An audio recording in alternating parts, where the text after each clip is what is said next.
Bonjour, bienvenue dans cette nouvelle édition du JT News Assurance. Cette semaine, nous sommes allés à la rencontre de Philippe de Robert, président d'AGA, la Fédération nationale des syndicats d'agents généraux d'assurance.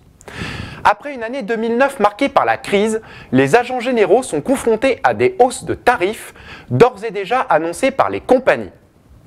Les syndicats sont mécontents et le font savoir. Nous écoutons Philippe de Robert.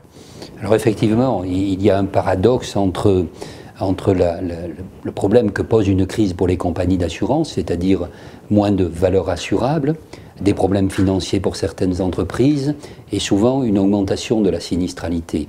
Donc dans ces périodes-là, les compagnies, bien sûr, ont tendance à augmenter les tarifs. Donc ça va à contrario de l'accompagnement du client dans la crise. Donc bien sûr, les agents généraux se trouvent pris entre deux feux, la demande des clients de réduction de leurs primes d'assurance et de notre côté des augmentations demandées par les compagnies. Je crois que là aussi, les compagnies, dans des moments comme ça, devraient étudier avec beaucoup plus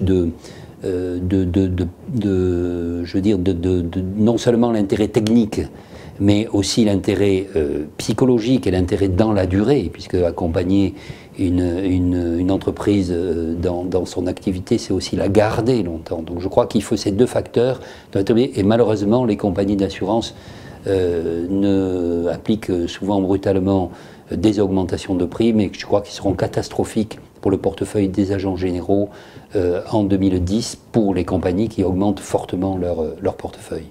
Dans quel état sont les relations entre les agents et les compagnies ? Il faut reconnaître qu'aujourd'hui, elles sont pas très bonnes. Appliquer à un portefeuille des majorations sans discernement conduit à la résiliation par les clients, automatiquement. C'est-à-dire que si les compagnies encaissaient les majorations de primes, on pourrait comprendre qu'elles majorent, mais si ça s'entraîne par une résiliation, c'est exactement le contraire.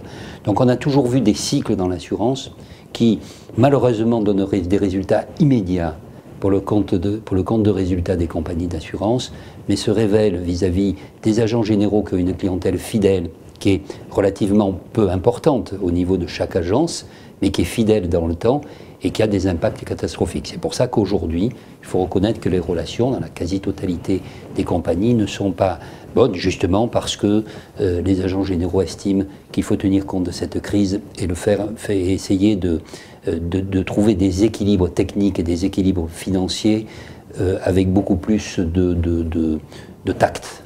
News Assurance vous tiendra au courant des tensions entre les agents généraux et les compagnies d'assurance sur le sujet des hausses tarifaires. Pour ma part, je vous donne rendez-vous la semaine prochaine pour une nouvelle édition du JT News Assurance.